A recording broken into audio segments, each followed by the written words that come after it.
हरे कृष्णा। सभी भक्तों का स्वागत है हमारे आज के बुधवार के गीतामृत कार्यक्रम में, जहां इस चौथे अध्याय में दिव्य ज्ञान की व्याख्या करते हुए भगवान अर्जुन को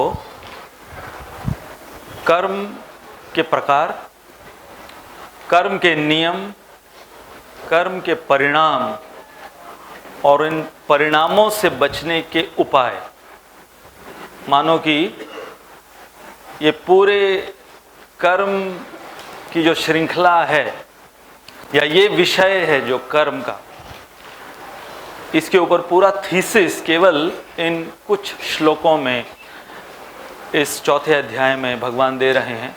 तो उसी कर्म की श्रृंखला को आगे बढ़ाते हुए हम ये 21वां श्लोक लेंगे। निराशीर्यत चित्तात्मा त्यक्त सर्व परिग्रह शारीरम केवलम कर्म पूर्वन्नाप्नोति किल्बिषम्। निराशीर्यत चित्तात्मा त्यक्त सर्व परिग्रह शारीरम केवलम कर्म पूर्वन्नाप्नोति किल्बिषम्। निराशीर्यत चित्तात्मा त्यक्त सर्व परिग्रह शारीरम केवलम कर्म पूर्वन्नाप्नोति किल्बिषम्। अनुवाद ऐसी भक्ति वेदांत स्वामी श्रील प्रभुपाद के द्वारा।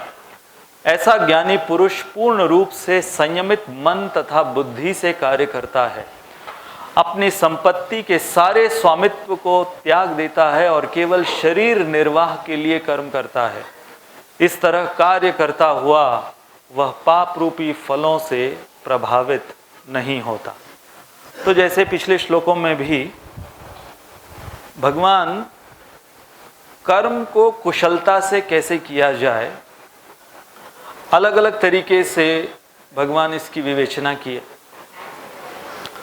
तो अब हम आज भी देखेंगे कि पिछले श्लोक से ये आज के श्लोक का संबंध क्या है, कि भगवान इस पर गौर कर रहे हैं कि संसार में रहते हुए भगवान की चेतना में या पूर्ण ज्ञान में स्थित होते हुए अपने निजी नियमित कर्म करते हुए, निर्धारित कर्म करते हुए कोई व्यक्ति कर्मों के परिणाम से कैसे बचा रह सकता है। तो ये एसेंस है इन सब श्लोकों की श्रृंखला का। तो हमारे आज की चर्चा के विषय इस प्रकार से होंगे। पिछले श्लोक से संबंध, इस श्लोक की शुरुआत हुई है इन शब्दों से, निराशी यत चित्तात्मा, तत्पश्चात त्यक्त सर्व परिग्रह। इन शब्दों की व्याख्या, एक बहुत महत्वपूर्ण बात भगवान आज के श्लोक में बोल रहे हैं कि वो कृष्ण भावना भावित व्यक्ति, वो पूर्ण ज्ञान में स्थित व्यक्ति, वो कर्म करता भी है तो केवल अपने शरीर निर्वाह के लिए। तो उसका महत्व क्या है और अंततः कि कैसे वो यदि करते हुए कुछ पाप भी उससे हो जाए, जो कि अनअवॉइडेबल जिसको बोल सकते हैं, तो कैसे वो उससे मुक्त हो सकता है। न आपनोति किल्बिषम्, इन शब्दों की व्याख्या। तो सबसे पहले हम पिछले श्लोक से संबंध, तो आपको यदि याद है हमारे पिछले सेटिंग में कुछ महीनों पहले हमने इस 20वें श्लोक को लिया था, जहां पर भगवान कहते हैं कि पूर्ण ज्ञान में स्थित व्यक्ति कर्म करते हुए भी कर्म नियम के परे रहता है। तो मानो कि भगवान अर्जुन को आश्वासन दे रहे हैं कि यदि तुम मेरे द्वारा दिया गया जो ज्ञान, ये भगवत गीता का ज्ञान, इस ज्ञान में स्थित होते हुए तुम कर्म करोगे तो तुम इसमें बंधोगे नहीं। तो अर्जुन ने जब ये सुना तो अर्जुन के मन में ये फिर प्रश्न उठा कि आपने कर्मों के विषय में तो बताया, परंतु आपके कर्मों के लिस्ट में ऐसा भयानक कर्म नहीं दिख रहा मुझे जो मुझे आप करने के लिए बोल रहे हो। कौन सा भयानक कर्म? युद्ध लड़ने का। युद्ध लड़ने का जो भयानक कर्म है वो नहीं दिख रहा। तो फिर उससे कैसे बचा जाए, स्पेसिफिक उस भयानक कर्म से कैसे बचा जाए। तो ये जो संदेह, क्योंकि भगवान तो अंतर्यामी है, तो अर्जुन के अंतःकरण में ये संदेह को भगवान ने भांप लिया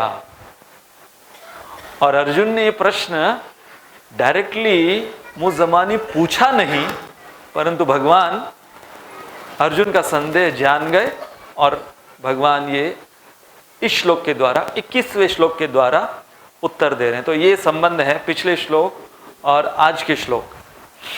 तो अब शुरुआत करते हैं भगवान इन शब्दों से, निराशीर यत चित्तात्मा।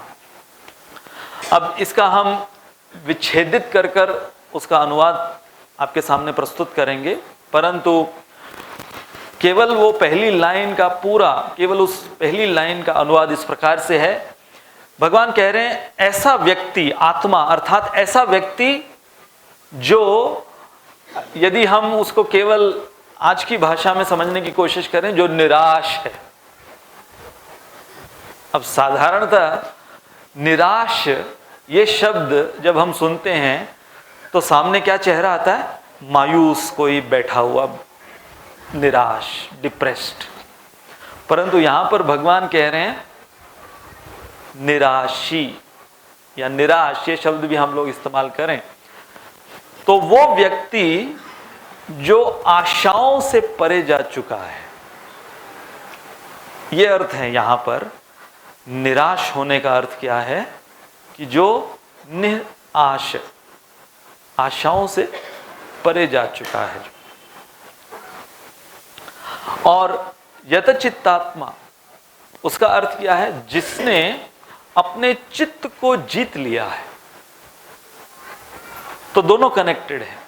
जब तक कोई निराश नहीं होता, until one becomes hopeless of this material world, one cannot win over one's own self.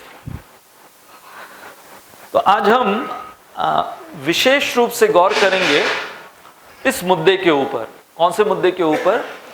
कि कैसे हमारे स्वयं के ऊपर हम विजय प्राप्त करें। किसके ऊपर? हमारे स्वयं के ऊपर हम विजय कैसे प्राप्त करें। तो इसलिए हम सर्वप्रथम इस शब्द को लेंगे, यथा चित्तात्मा। तो इसका यदि हम विश्लेषण करें तो यत, चित्त और आत्मा, इन तीन शब्दों से बना है यत चित्तात्मा। तो इसका साधारण सा अनुवाद, लिटरल ट्रांसलेशन, यत का ट्रांसलेशन जीतना, चेतना, व्यक्ति। तो जिस व्यक्ति ने अपने चेतना के ऊपर, चित्त के ऊपर या मन के ऊपर जिसने विजय प्राप्त कर ली है, यत चित्तात्मा, वो आत्मा के विषय में भगवान बता रहे हैं कि जो कर्म के नियम के परे अपने आप को वो पहुंचा देता है। तो अब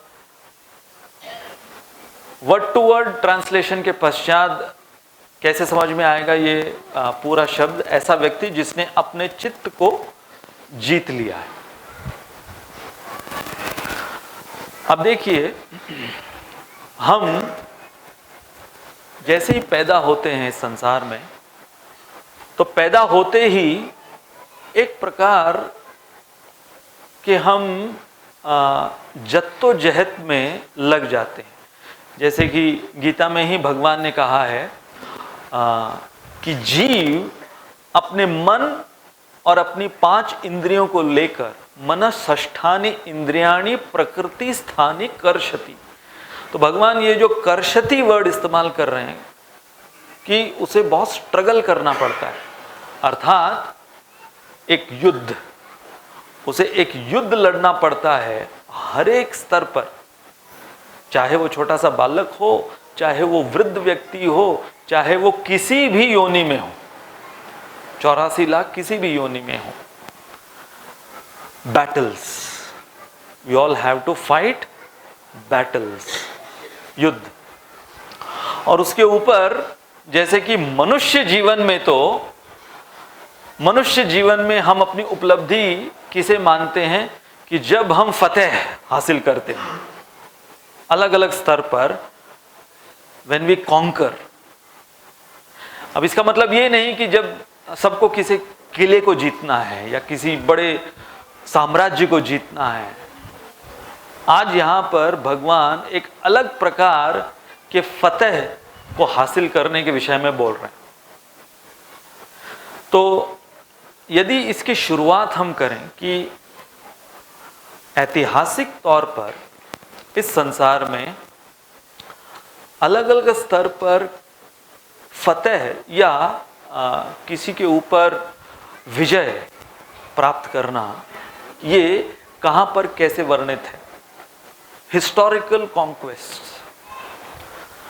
तो सबसे पहले हम इतिहास के पन्नों में जाएं तो समझ में आता है कि ऐसे बड़े बड़े जो कॉन्करर्स हुए, जिन्होंने ऐसे बड़े बड़े राज्य उनको जीता, उनके ऊपर विजय प्राप्त करी, टेरिटोरियल कॉन्क्वेस्ट।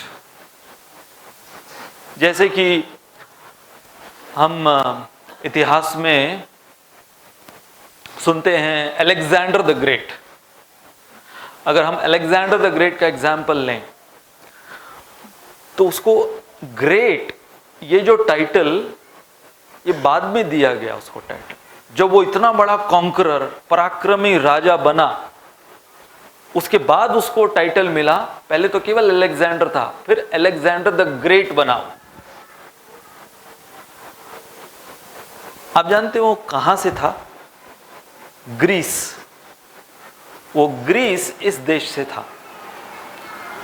और अलेक्जेंडर ने कितने साल ये जो उसका कॉन्कररशिप, ये प्रोजेक्ट उसने लिया कि अपने देश से निकलकर उसका अंत हुआ, उसके पूरे कॉन्कररशिप का, उसके पराक्रम का अंत कहां पर हुआ? भारत में। तो वो जब ग्रीस से निकला तो उसकी उम्र 22 साल थी केवल, और वो मरा 33 साल का। तो 11 साल में ग्रीस से लेके उत्तर भारत तक उसने जो जीता, सब देशों को, पूरे प्रांतों को, इतनी बड़ी पृथ्वी का एक भाग उसने जीत लिया। उसका कैलकुलेशन बताया गया है कि इतना बड़ा कॉन्करर था अलेक्जेंडर द ग्रेट कि 11 साल में ग्रीस से लेकर उत्तर भारत तक उसने 4 मिलियन स्क्वायर माइल्स की भूमि अपनी बना ली थी, पूरी उसकी प्रॉपर्टी। कितनी? 4 million square miles, 40 lakh square miles. Alexander the great. और यहां जब वो भारत में आया तो भारत में हम जानते हैं कि सिकंदर की पोरस से जो हुई थी लड़ाई, तो पंजाब के प्रांत में झेलम नदी के तट पर या ब्यास नदी के तट पर, वहां पर से उसके स्वयं की जो सेना, उसकी विश्वासु सेना जो इतने वर्षों तक उसके साथ जंग लड़ लड़कर सारे राज्यों को जीत रही थी, वो यहां भारत में उन्होंने पलायन कर दिया कि हम यहाँ जो नंद एम्पायर, उस समय धनानंद कर जो राजा थे, तो पोरस ने, जो कि बाद में ये पोरस नाम उनको दिया गया, हालांकि उनका ओरिजिनल नाम किंग पुरुषोत्तम था। और जैसे हम बोलते हैं ना कौरव और पांडव, वैसे पौरव, ये पौरव इनका नाम था, उससे फिर पोरस ये नाम उनको मिला। तो नाक तुड़वा दी थी अलेक्जेंडर ने। अलेक्जेंडर को घोड़े से गिरवा कर अलेक्जेंडर की नाक टूट गई थी। और उसके पश्चात जब नंद एम्पायर में प्रवेश करने के लिए अलेक्जेंडर वो आगे बढ़े अपने सेना के साथ, तो सारी सेना ने पलायन कर दिया। तब अलेक्जेंडर को अपने हाथ ऊपर करने पड़े और यहां से अलेक्जेंडर खाली हाथ लौटा। एक लोक कथा भी है, हम हमारे गीता कोर्स में सुनाया करते थे कि अलेक्जेंडर जब आया, जब भारत में वो उत्तर भारत में कुछ हो नहीं पाया, तो दक्षिण भारत की ओर जब जा रहा था, तो एक जगह मध्य प्रदेश की जगह, वहां पर उसने अपना बेस कैंप लगा रखा था। और रात्रि के समय एक चोर अलेक्जेंडर की तंबू में प्रवेश करता है चोरी करने के लिए। उसे नहीं पता कौन है, उसने देखा इतना बड़ा तंबू है, कौन है जंगल में ये लोग, कुछ मिल जाए चोरी का माल यहां पर, तो वो प्रवेश करता है, नहीं पता कौन है ये। रंगे हाथ पकड़ा जाता है, अलेक्जेंडर के सैनिक उसको पकड़ लेते हैं, अलेक्जेंडर के सामने लाते हैं। सिकंदर को इतना क्रोध आता है कि ये कौन है 2 कौड़ी का व्यक्ति जो मेरे तंबू में रातों रात घुसकर चोरी करने का साहस, दुस्साहस कर रहा था, मृत्यु दंड दे दो इसको। और जब मृत्यु दंड दिया जाता है तो अंतिम इच्छा पूछी जाती है। तो जब इसको अंतिम इच्छा पूछी गई तो उसे तब समझ में आया कि ये वो सिकंदर है। मैं सिकंदर के टेंट में गया था चोरी करने के लिए, स्टैंडर्ड का चोर था वो। बाद में पता चला उसको कि उसका क्या स्टैंडर्ड था। तो वो ऑडियंस मांगता है, मुझे बात करनी है आपके सिकंदर से मरने से पहले।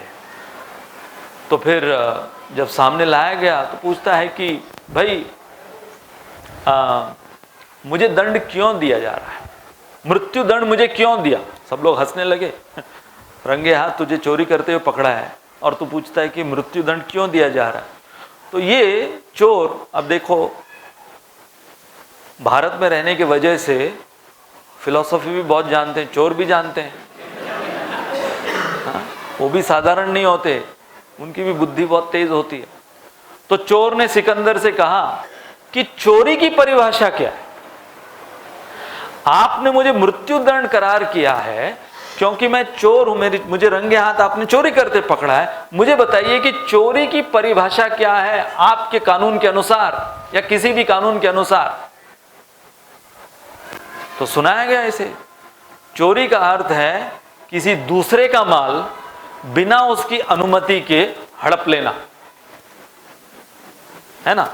सिंपल भाषा में चोरी का अनुवाद क्या है, दूसरे का माल, अभी किसी दूसरे का माल अनुमति से भी ले सकते हैं, उसको चोरी नहीं बोलेंगे, परंतु दूसरे का माल उसके बिना अनुमति के हड़प लेना, यह है चोरी, सीधे सीधे भाषा में। तो जब सिकंदर ने चोरी की ये परिभाषा दी तो ये चोर कहता है तब फिर आप में और मुझ में क्या अंतर है,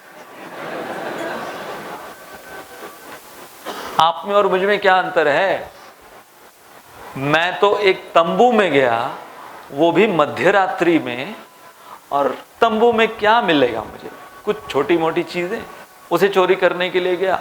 और आप क्या करते हैं सिकंदर द ग्रेट, आप दिन दहाड़े तंबू में नहीं पूरे राष्ट्र में प्रवेश करते हैं, पूरे देश में प्रवेश करते हैं, आप अनुमति लेते हैं। हाँ, आप अनुमति लिए कि हे राजन मैं चोरी करूं आपका देश। बिना अनुमति के दूसरे का माल हड़प लेना आपके कानून के अनुसार क्या है, चोरी। तो मुझे यदि मृत्युदंड दे रहे हैं आप, तो आपको क्या मिलना चाहिए, कौन से लेवल पर और कितनी बार मिलना चाहिए। If I am a thief, a small time thief, you are Alexander the Great, big time thief. Just because you do it in a very sophisticated way, you become great. तो Alexander को भारत में बहुत से साक्षात्कार हुए। जैसे ये भी एक कथा है कि वृंदावन के पास एक साधु से मिलने के लिए अलेक्जेंडर, वो सुना उसने कि यहाँ के जो साधु संत हैं वो बहुत बुद्धिजीवी हैं। तो जब गया तो वहाँ पर एक साधु, वो अपनी छोटी सी कुटिया में थे। तो समाचार दिया गया, पहले तो समाचार दिया गया कि वो साधु आए मिलने के लिए अलेक्जेंडर से। वो साधु ने कहा कि नहीं भैया, कौन है ये, हम नहीं निकलते अपने भजन से बाहर, अपनी भजन कुटीर से, उन्हें मिलना है तो यहाँ आना होगा। गए मिलने के लिए अपने घोड़े पर, और फिर बाहर बुलाया, कुटिया से बाहर तो आओ अपनी। नहीं, छोटी सी उनकी कुटिया और छोटा सा वो दरवाजा उस कुटिया का। तो अलेक्जेंडर जब अंदर झुक रहा है, झुक के अंदर जा रहा है, थोड़े क्रोध में था, तब वो साधु सिकंदर को स्वागत करते हुए कहता है, आओ आओ मेरे दास के दास, स्वागत है मेरी कुटिया में, सर्वेंट ऑफ माय सर्वेंट।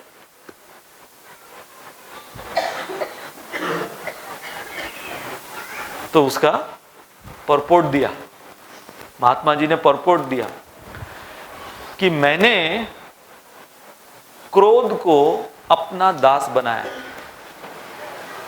और आप क्रोधित हुए, तो आप क्रोध के दास हुए, तो दास के दास, दासानुदास, सर्वेंट ऑफ द सर्वेंट हुए।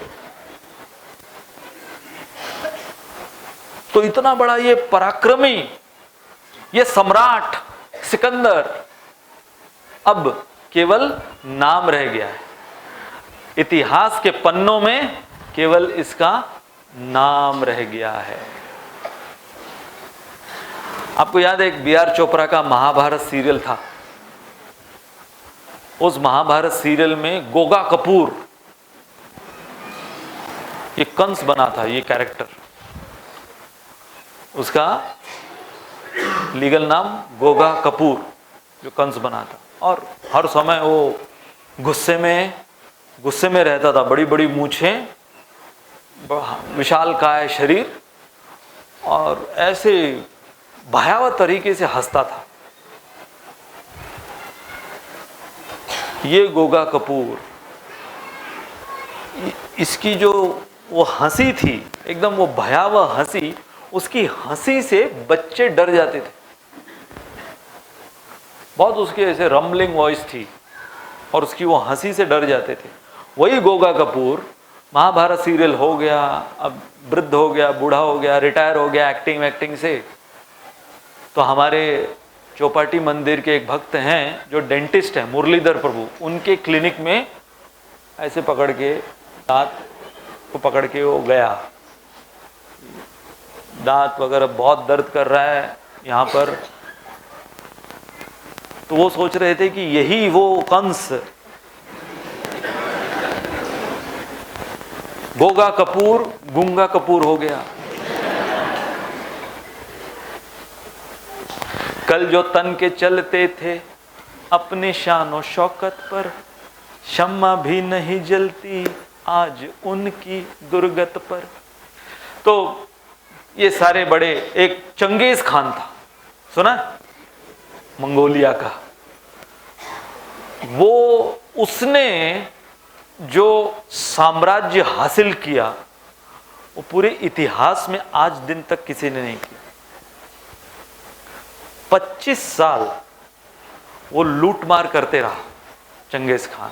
25 साल मंगोलिया से जो निकला हुआ, 25 साल में उसने जो साम्राज्य हासिल किया। हमने अलेक्जेंडर सिकंदर के विषय में सुना, तो सिकंदर ने कितना, 40 लाख स्क्वायर माइल, ये 7/12 पे था उसकी प्रॉपर्टी। ये पूरी उसकी प्रॉपर्टी थी। और चंगेज खान उसने 10 मिलियन स्क्वायर माइल्स 25 साल में उसने लूटा। अभी उसको जीता तो नहीं बोलेंगे, लूटा उसने। क्या हमारे चोर की परिभाषा क्या थी? दूसरे का माल बिना उसकी अनुमति के हड़प लेना।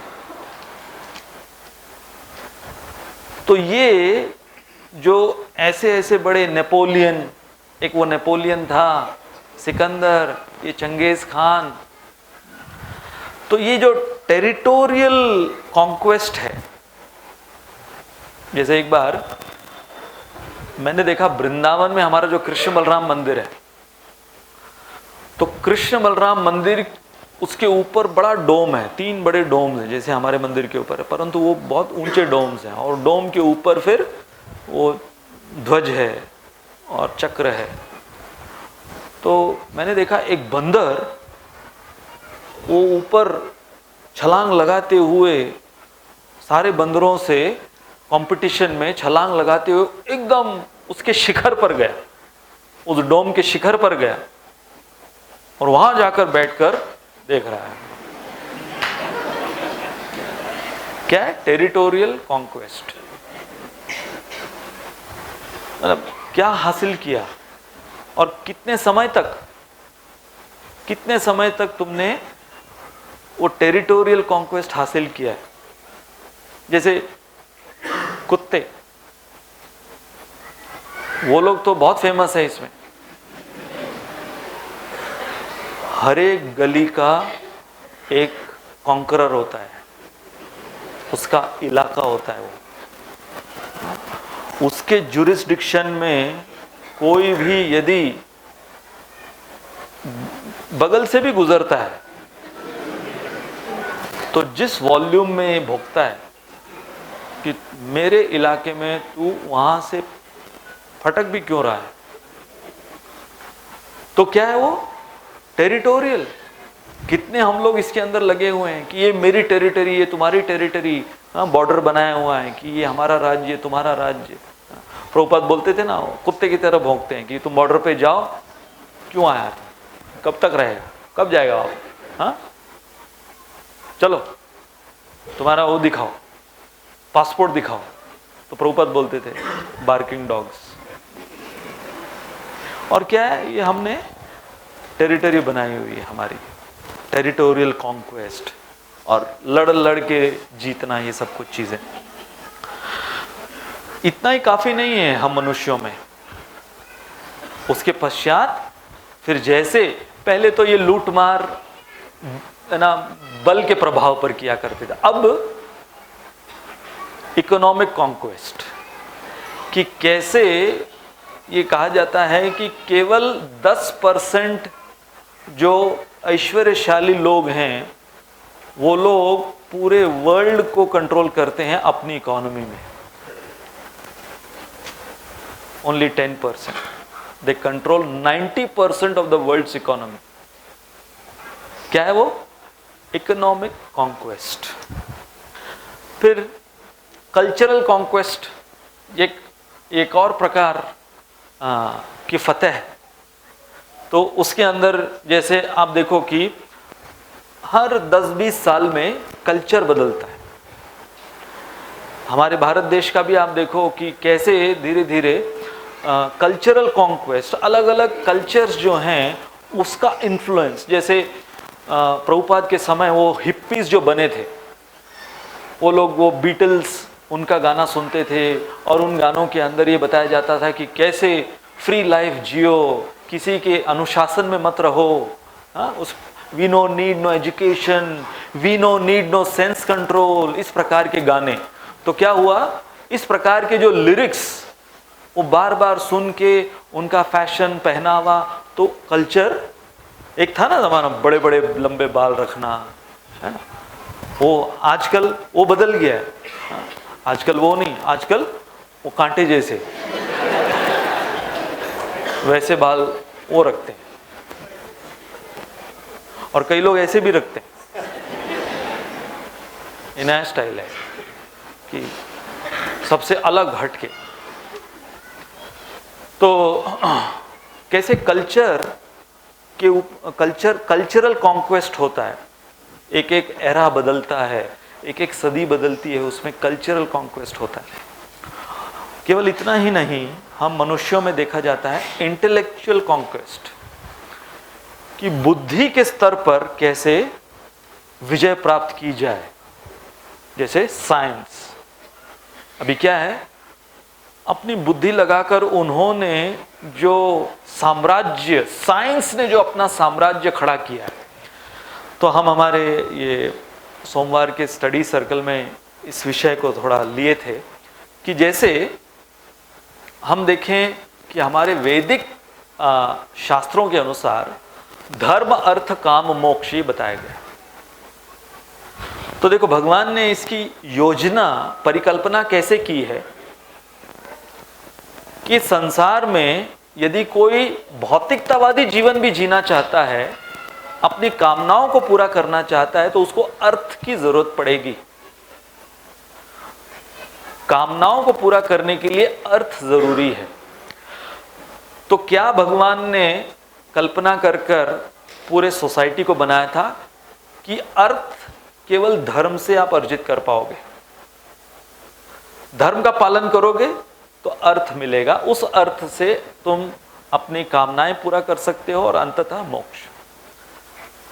तो अब ये जो इंटेलेक्चुअल कॉन्क्वेस्ट हो गया साइंस का, विज्ञान का, तो विज्ञान ने क्या कर दिया कि भाई तुम्हें अर्थ चाहिए ना, काम पूरा करने के लिए, कामनाओं को पूरा करने के लिए अर्थ चाहिए, हम देंगे, यू डोंट नीड धर्म। तो इसलिए क्या हुआ, धीरे धीरे धर्म को हमने निकाल दिया और उसको रिप्लेस किससे कर दिया, विज्ञान से, इंटेलेक्चुअल कॉन्क्वेस्ट, उससे हमने उसको रिप्लेस कर दिया। We don't need any dharma because science can give artha which we need for our kama. तो ये कॉन्क्वेस्ट हो रहा है, from territorial to economic, cultural to intellectual.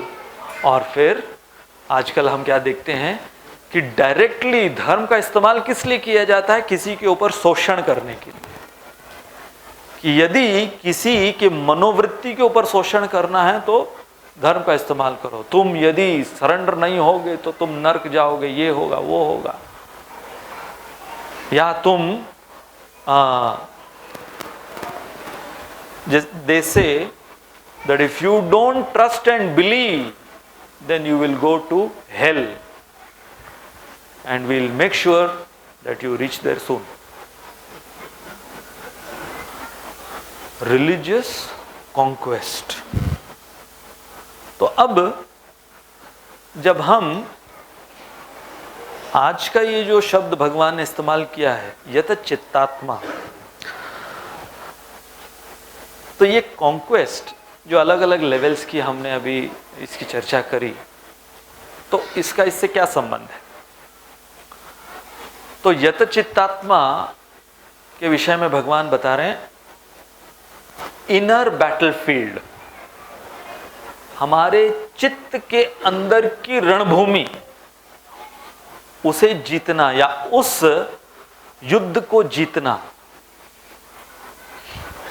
अब देखो एक इंटरेस्टिंग ऑब्जर्वेशन पूरी भगवत गीता का, कि पूरी भगवत गीता का सेटिंग है कुरुक्षेत्र की रणभूमि, रणभूमि पर सेटिंग है, और वो भी मध्य में, रणभूमि के बीच, बीचों बीच, और वो भी किन दोनों सेनाओं के, पूरे विश्व की सबसे सशक्त सेनाओं के बीच भगवत गीता सुनाई गई, और युद्ध शुरू होने जाने वाला है उससे पहले भगवत गीता सुनाई गई। तो पूरा माहौल किसका है, युद्ध का माहौल है, सब लोग अपने अस्त्र शस्त्र लेकर तैयार होकर वेट कर रहे हैं, और यहां भगवत गीता की क्लास शुरू होती है। ये सेटिंग हम सब जानते हैं।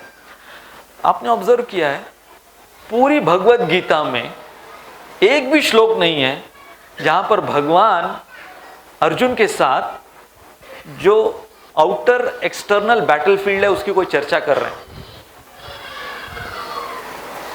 एक भी श्लोक नहीं। Outer battlefield is not discussed at all. स्वाभाविक है ना, आप जिस सेटिंग में किसी के साथ वार्तालाप कर रहे हो, आप मान लो कि आप किसी पहाड़ी पे गए हो, या आप किसी बाजार में हो, या आप समंदर में हो, तो वार्तालाप में कुछ तो डिस्कशन होगा ना, समंदर का या पहाड़ियों का। या यहाँ पर भगवान श्री कृष्ण और अर्जुन सभी लोग वहां पर खड़े हुए हैं, कहीं पर भी भगवान अर्जुन को नहीं बोल रहे। अरे कितने प्रश्न पूछेगा अभी, वो देखो वो लोग सब खड़े हैं ना, उनको थोड़ा देखो उसकी तरफ, वो लोग वेट कर रहे हैं हाँ युद्ध के लिए।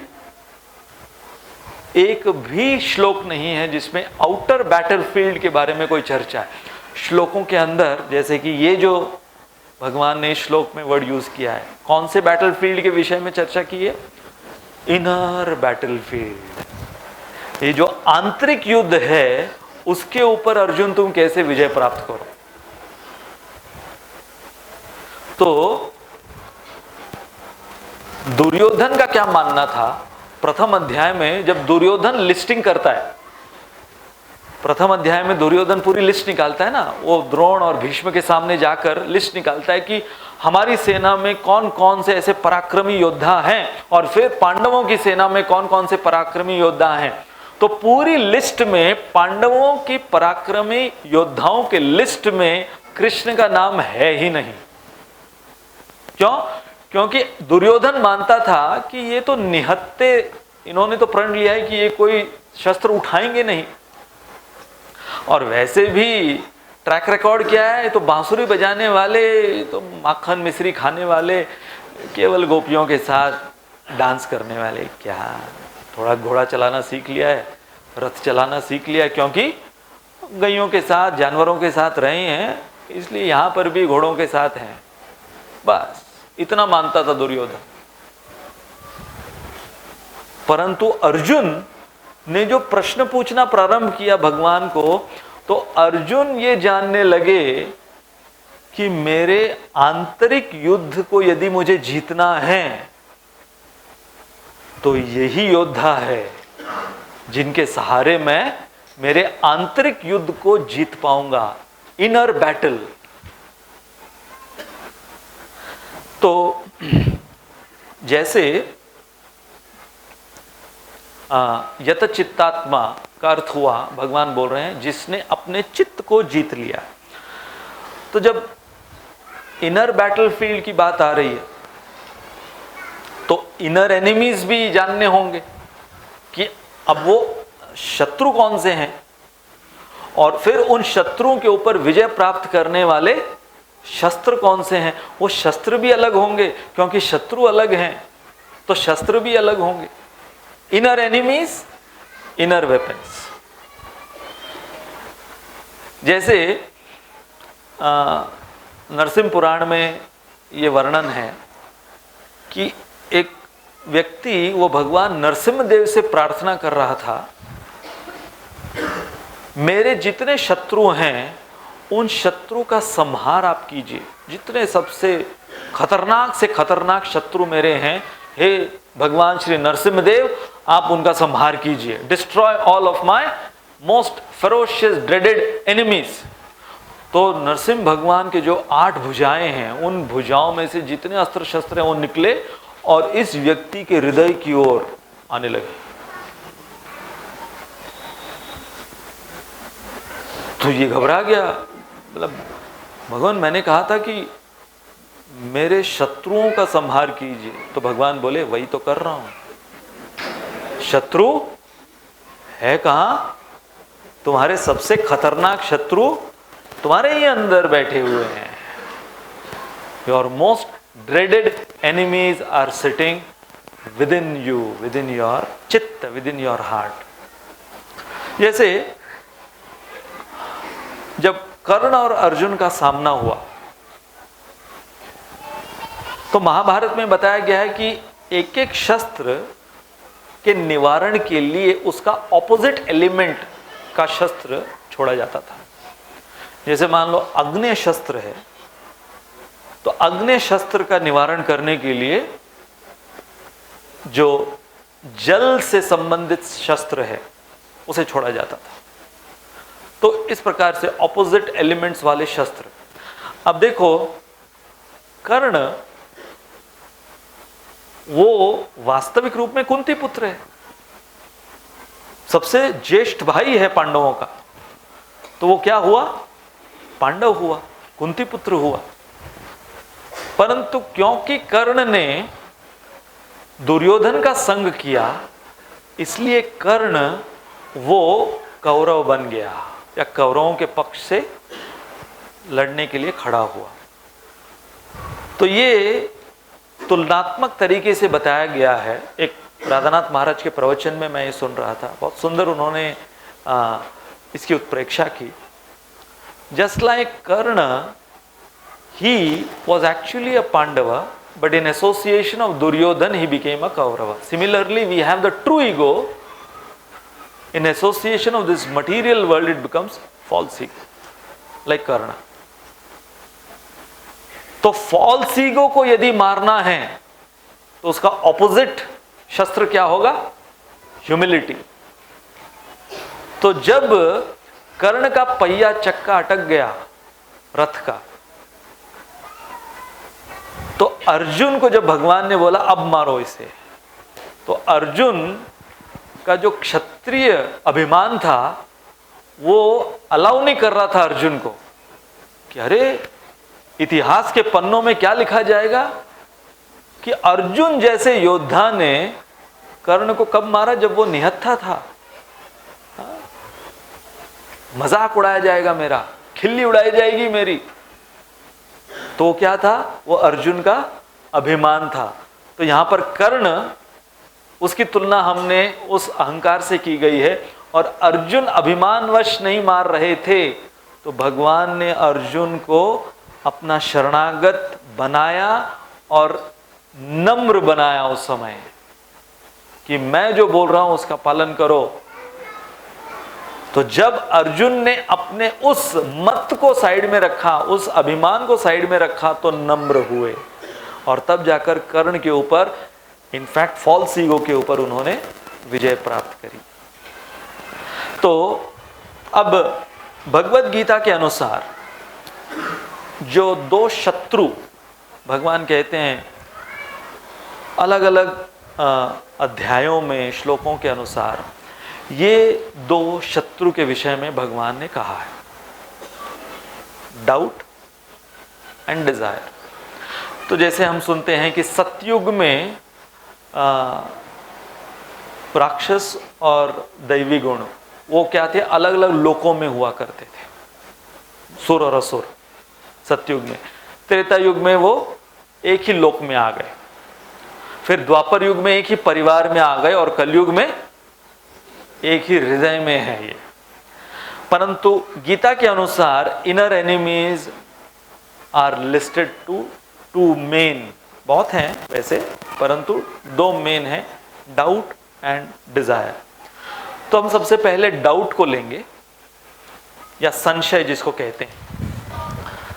अब देखो, संशय, हम हमारे रविवार की क्लास में भी इसकी चर्चा कर रहे थे कि ये बुद्धि का लक्षण है।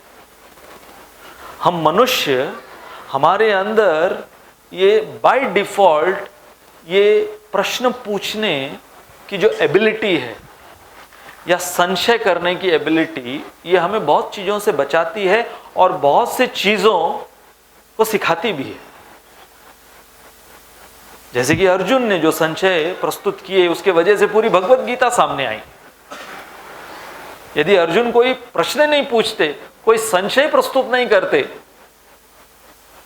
तो युद्ध तो हो जाता और युद्ध वो जीत भी लेते, परंतु हमारे आंतरिक युद्ध को जीतने के लिए हमारे पास भगवत गीता रूपी शस्त्र और शास्त्र नहीं मिलता।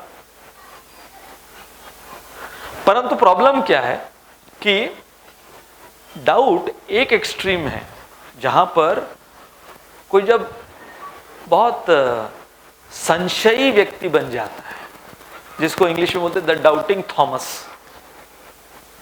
कि हर चीज में संशय करते करते करते करते, तो उसमें वो व्यक्ति एक बहुत ही बीमारग्रस्त अवस्था में अपने आप को पाता है।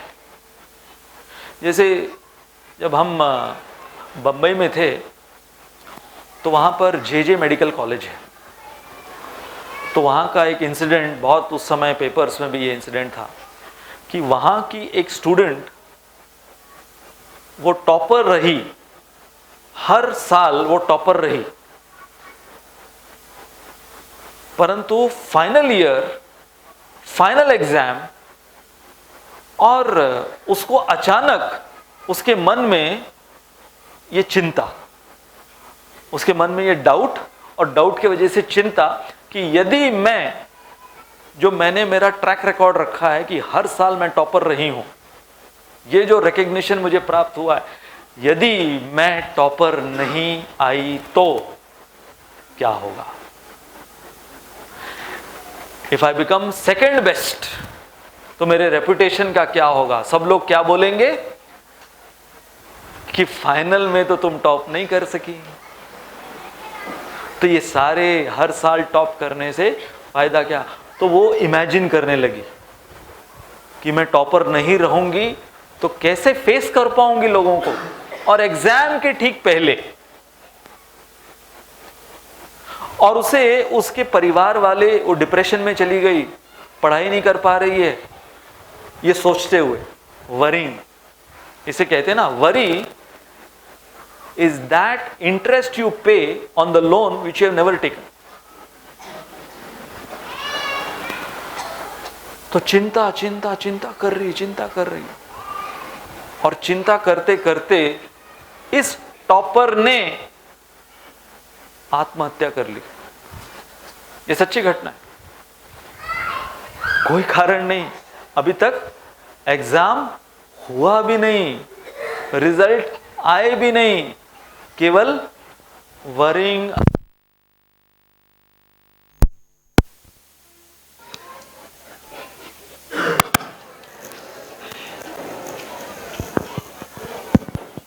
हरे Krishna.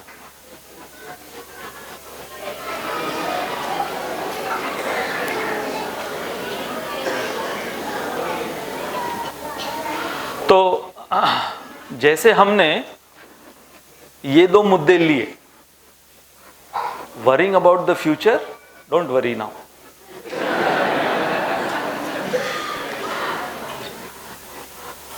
So worrying about the future, लेकिन डाउट हमें एक पॉजिटिव तरीके से कैसे मदद करता है कि उस डाउट की वजह से we prepare for the future also. उस चिंता के वजह से हम हमारा फ्यूचर प्रिपेयर भी करते। तो अब जैसे आप हम अर्जुन का एग्जाम्पल फिर से लें, तो अर्जुन प्रथम अध्याय में, अर्जुन इसी कैटेगरी में थे। कौन सी कैटेगरी में?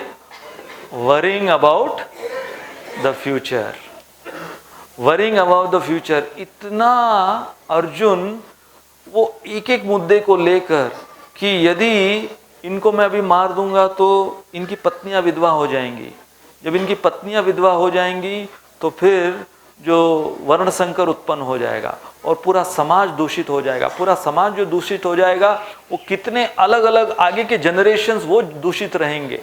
कहाँ इतना आगे का सोच रहे हैं, और ये सारा कर्म, इसका दोष मुझको लगेगा, मुझ पर चलेगा।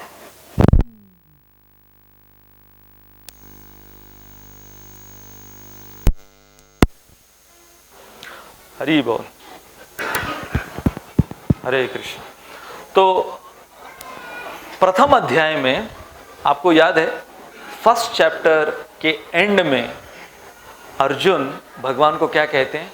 लास्ट श्लोक, फर्स्ट चैप्टर का लास्ट श्लोक, विसृज्य सशरम चापम शोक संविघ्न मानवः।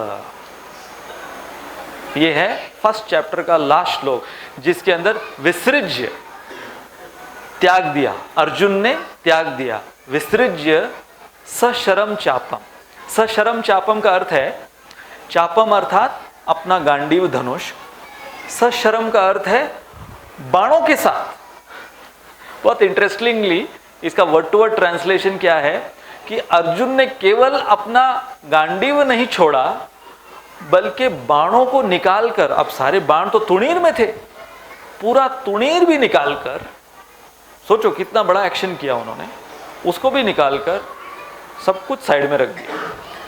विसृज्य सशरम चापम शोक, और किस में भी चले गए अर्जुन? शोक संविघ्न मानव।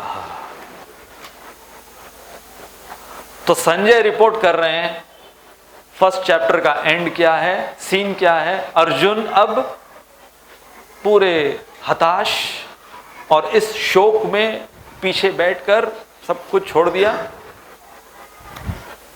क्या है? हाथ ऊपर कर दिए, नहीं करना है मुझे कुछ। वो क्या था? Worrying about the future.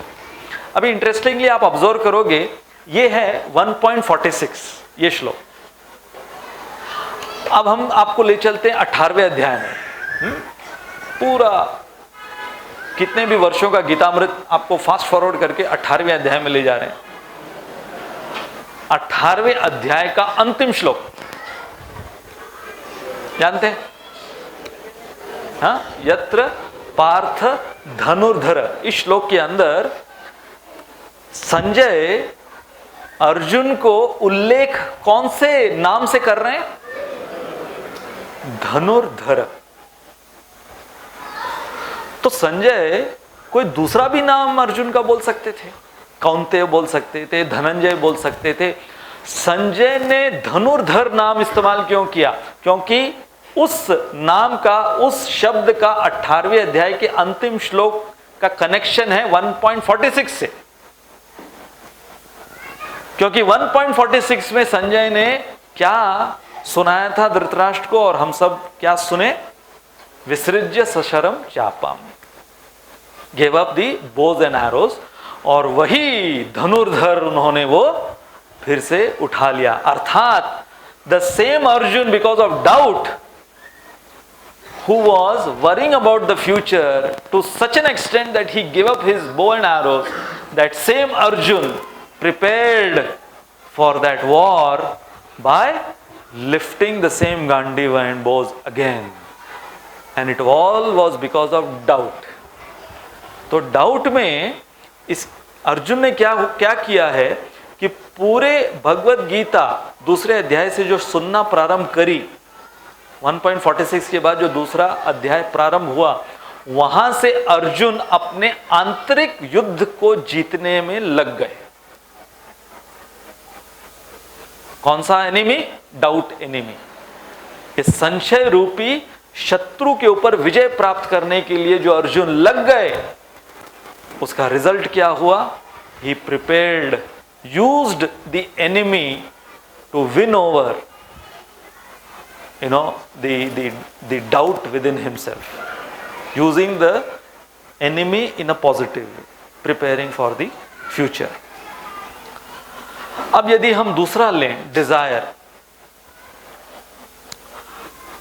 तो डिजायर के विषय में जो भगवान इतना बताए हैं, काम एष, क्रोध एष, रजोगुण समुद्वह, महाशनो महापापमा विद्येनाम यह वैरिणाम। ये जो वर्ड है वैरी, वैरी मतलब एनिमी।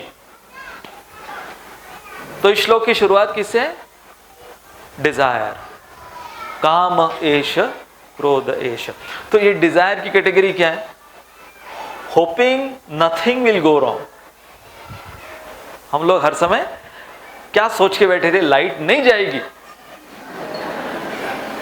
हाँ, कोई इतनी बारिश भी नहीं हो रही है और इतने गीतामृत में कभी ऐसी लाइट नहीं गई है, तो हम लोग किस आशा में बैठे थे कि अच्छे से गीतामृत चलेगा, everything will go right, nothing will go wrong. ये संसार का नियम क्या है कि हमारी जो आकांक्षाएं हैं, हमारी जो एक्सपेक्टेशंस हैं, ये डिजायर, एक्सपेक्टेशंस, आकांक्षाएं कैसे बढ़ती हैं कि जैसे अभी अगर हम हमारे कार्यक्रम का उदाहरण लें तो कई बार हम देखते हैं कि जब कोई पहली दफ़ा आता है इस्कॉन के कार्यक्रम में, पहली दफ़ा आता है, और पहली दफ़ा जब पूरे प्रोग्राम के बाद उसे पूरे प्रसाद की प्लेट दी जाती है, तो उसके मन में बहुत ग्रैटिट्यूड आता है। अरे पूरा डिनर,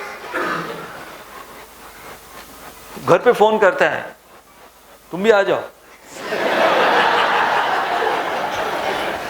और वो भी फ्री, और इतने सारे स्वीट भी, सब्जी भी, दाल चावल सब कुछ है। हाँ, तो उसके अंदर कृतज्ञता का भाव आता है। बहुत साल आने के बाद फिर बाद में देखते हैं क्या है, हाँ, 2 ही चपाती।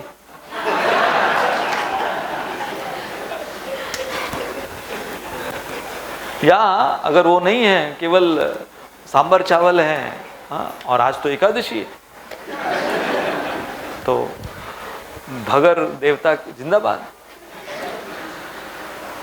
तो क्या हो रहा है कि जैसे हमें हमारी इच्छा पूरी होती है, किसी भी व्यक्ति से, वस्तु से, किसी संस्था से, किसी भी ऑर्गेनाइजेशन से, या किसी स्थिति से, परिस्थिति से, जब इच्छा हमारी पूरी होती तो हमारी एक्सपेक्टेशंस और बढ़ जाती, और चाहिए और चाहिए और चाहिए, है ना। एक्सपेक्टेशंस हमारी बढ़ती रहती। जैसे कि एक दुकानदार रात को अपनी दुकान बंदी कर रहा था, तो एक कुत्ता आया उसके दुकान पर, और कुत्ते के गले में थैला लटका हुआ था और एक मनी पाउच, और उस थैले के अंदर लिस्ट थी किराने की, और कुत्ता आके उसको दिखा रहा है कि ये लिस्ट देखो, इस जो लिस्ट में आइटम्स हैं वो सब थैले में डालो, ये मनी पाउच है, इसमें से पैसे ले लो। वो बड़ा इंप्रेस हो गया, क्या कुत्ता है। तो उसने देखा लिस्ट पूरी एक एक करके उसमें डाल दिया, उतने ही पैसे। फिर वो कुत्ते को देख रहा है कि कहाँ लेकर जा रहा है, किसका कुत्ता है। तो अपनी दुकान बंद करके पीछे पीछे जाता है कुत्ते के। कुत्ता बस स्टैंड पे खड़ा है, थैला लटका हुआ है किराने का पूरा, बस स्टैंड पे खड़ा है। उसे पता है अब उसकी 3-4 बस गई, उसकी बस कौन सी है। उसकी बस आई, कुत्ता अंदर गया, वापस से कंडक्टर को बता रहा है कि यहाँ से ये पैसे लो, टिकट निकाल के मुझे दो। ये भी पीछे पीछे उसी बस में चढ़ गया है दुकानदार, और कुत्ते के पीछे बैठा है कि ये है किसका कुत्ता। उस बंदे को देखना है मुझे, इसका मालिक कौन है। तो फिर उसका जब स्टॉप आया, कुत्ते का स्टॉप आया, कुत्ता बाहर आया, दुकानदार उसके पीछे पीछे पीछे पीछे देखे नहीं जाए। तो जिस घर पर कुत्ता, और वो कुत्ता वहां पर अपने हाथ से दस्तक दे रहा है दरवाजे के ऊपर, और जैसे ही ये व्यक्ति ने दरवाजा खोला, जो कि स्वाभाविक रूप से इसका मालिक होगा, कुत्ते को जोर से मारा इसने। ये दुकानदार सकपका गया कि ऐसा कुत्ता, ऐसा वफादार कुत्ता, इसको तुम मार रहे हो। तो मालिक बोलता है, फिर इसने चाबी लेना भूल गया, मुझे नींद से उठाया। कितनी बार कहा है चाबी लेके जाया कर। इसको क्या कहते हैं? Unrealistic expectations. कि यदि प्लेट में 2 चपाती है तो कृतज्ञ अपने आप को मानो।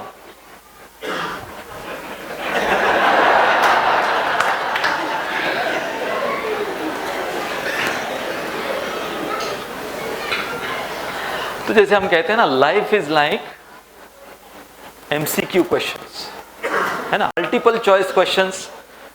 अगर पता नहीं पुराने जमाने में तो नहीं हुआ करते थे, आजकल हमारे शायद IDC वगैरह में मल्टीपल चॉइस क्वेश्चंस होते हैं क्या, इस्कॉन में? तो मल्टीपल चॉइस क्वेश्चंस में क्या होता है कि आपको ऑप्शंस दिए जाते हैं, 4 ऑप्शंस या 5 ऑप्शंस, उसमें से केवल एक ही सही होता है।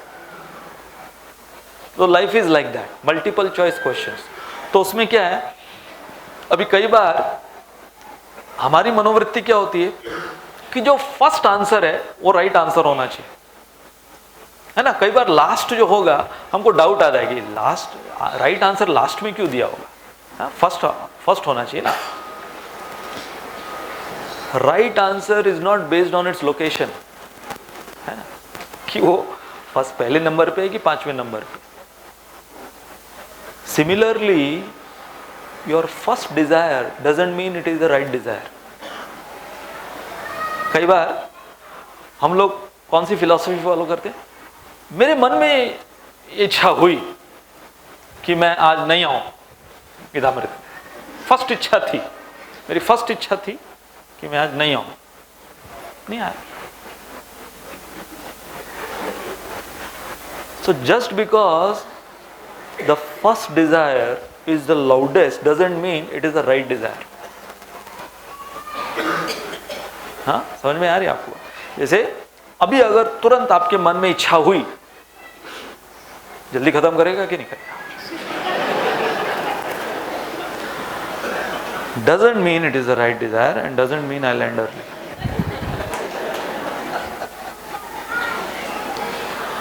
तो और आगे अब यतचित्तात्मा इस शब्द को समझने की कोशिश करें तो सिंपली रिजेक्शन ऑफ डिजायर। तो फिर कोई सोचता है कि अरे इनको मार ही डालते हैं ना डिजायर्स को, हाँ, मतलब एक वो स्कूल ऑफ थॉट है कि उस प्रकार से निराश बन जाओ, जैसे भगवान यहाँ पे निराशी शब्द का इस्तेमाल कर रहे हैं कि कोई इच्छा ही मत रखो।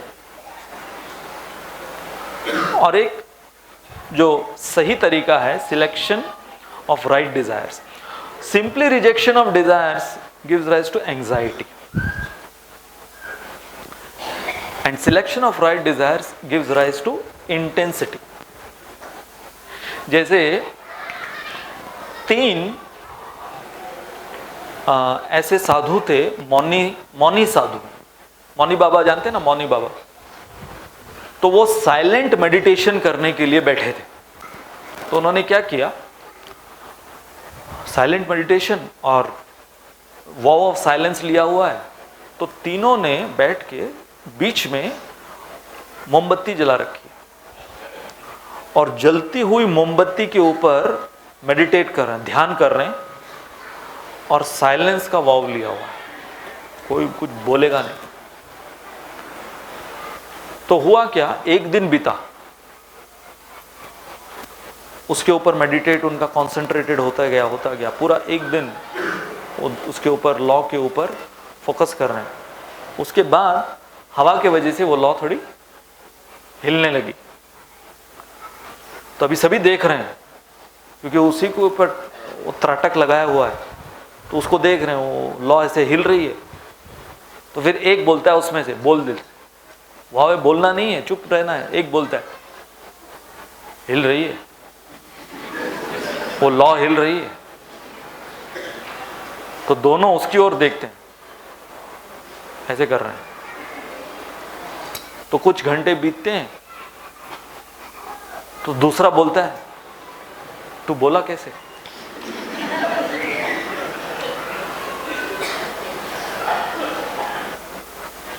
और फिर उसके अगले दिन तीसरा उससे रहा नहीं जाता है, बोलता है मैं ही अकेला हूं जो बात नहीं कर रहा हूं।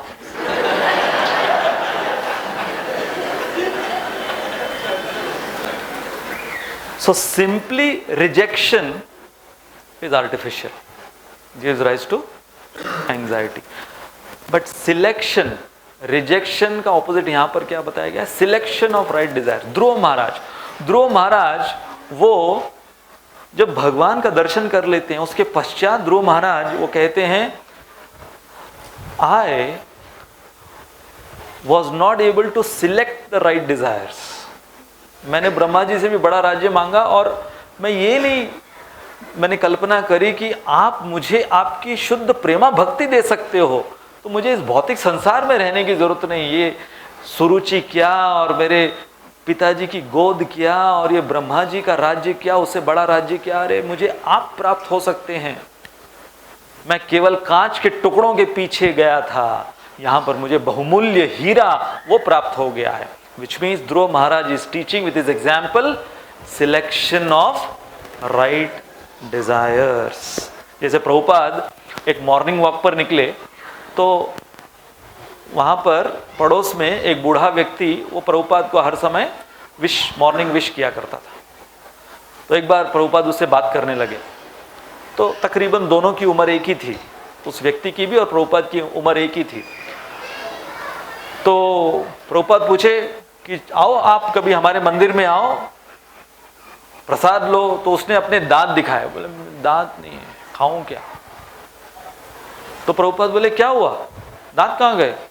स्वीट्स, मीठा खाने की वजह से दांत गए। तो प्रभुपाद ने अपने दांत दिखाए, देखो सारे हैं। और प्रभुपाद बोले I also eat sweets every day, but I eat the right kind of sweets. मुद्दा क्या है? मीठा खाओ, परंतु राइट काइंड ऑफ स्वीट्स, मतलब right kind of desires, selection of right kind of desires. अब इनर वेपन्स, तो इनर वेपन्स में भगवान अर्जुन को भगवत गीता में बताते हैं कि भगवान कोई गांडीव की चर्चा नहीं किए, भगवान कोई अपने सुदर्शन चक्र की चर्चा नहीं किए। आंतरिक युद्ध है और तुम्हारे शत्रु भी अंदर के हैं, षड रिपु, विशेष रूप से यहां पर ये डाउट और डिजायर। तो भगवान बोलते हैं कि कौन सी तलवार से? ज्ञान की तलवार से इन शत्रुओं के ऊपर विजय प्राप्त करो, इनर सैटिस्फैक्शन। और फाइनली भगवान कहते हैं यत चित्तात्मा से मत चित्तात्मा बनो, अर्थात एब्जॉर्ब इन कृष्णा। ये सबसे पावरफुल वेपन। तो यहां पर हम आपको एक हमारे परम पूज्य शिवराम स्वामी, तो रिसेंटली उन्होंने एक वीडियो बनाया है इसके ऊपर, सैटिस्फैक्शन के ऊपर। तो आपको ये 5-7 मिनट का वीडियो दिखाना चाहेंगे। Are you satisfied with who you are and with what you have? Harris poll says that only 1/3 of Americans are satisfied and happy. And that's not surprising, because from infanthood we're brainwashed to want more. Children want the better toy their friends have, teens want the newest designer clothes, and adults want another partner because they have irreconcilable differences with the old one. Life coaches tell us we can achieve anything we want and be anything we want to be.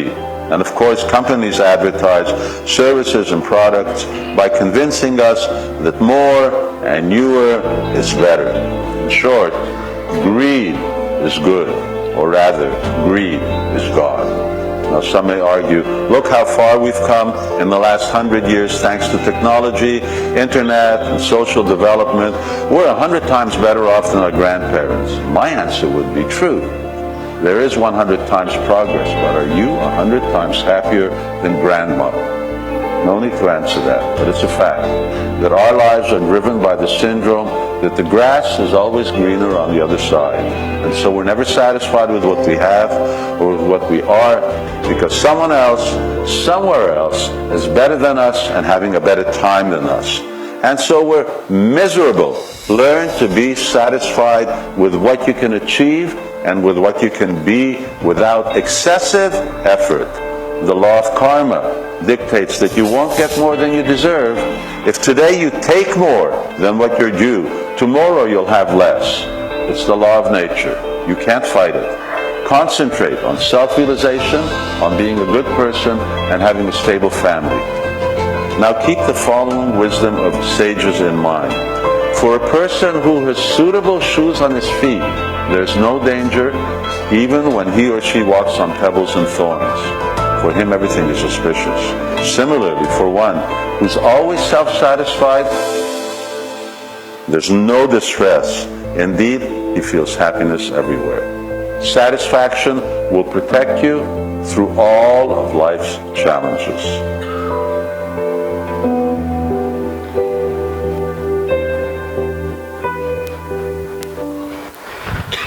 एक दफ़ा मुझे एक student ने ये question पूछा था कि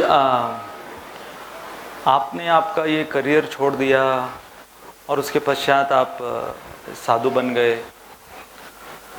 तो ये तो आपका डिमोशन हो गया ना।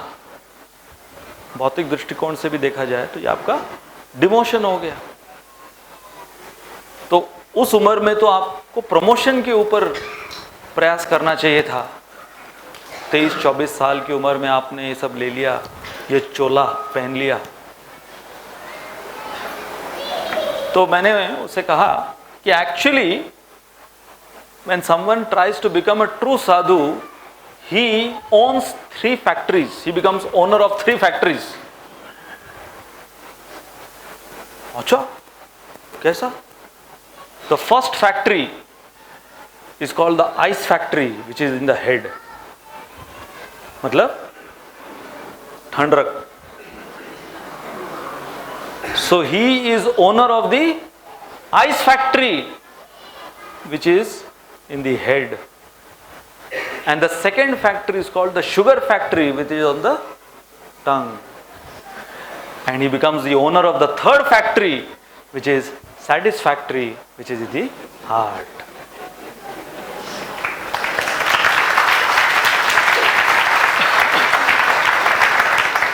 तो बनना है, 3 फैक्ट्री का मालिक बनना है।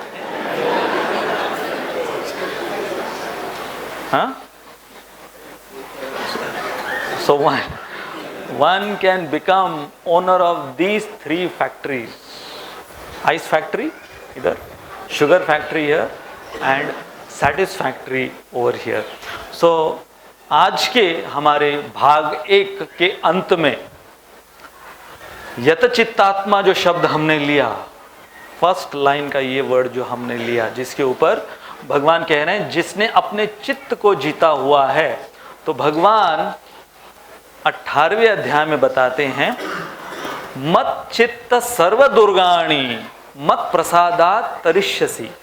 भगवान कहते हैं दुर्गाणी अर्थात जितने भी दुख विपदाएं, उन सब से कोई व्यक्ति जीत पाएगा या उन्हें पार कर पाएगा। कैसे? मत चित्त। भगवान वहां पर यत चित्त नहीं बोल रहे हैं, वहां पर भगवान कह रहे हैं, अभी थोड़ा अर्जुन को, और 18th चैप्टर का श्लोक है, तो उसमें भगवान मत चित्त बोल रहे हैं, मत चित्त सर्व दुर्गाणी मत प्रसादात तरिष्यसि।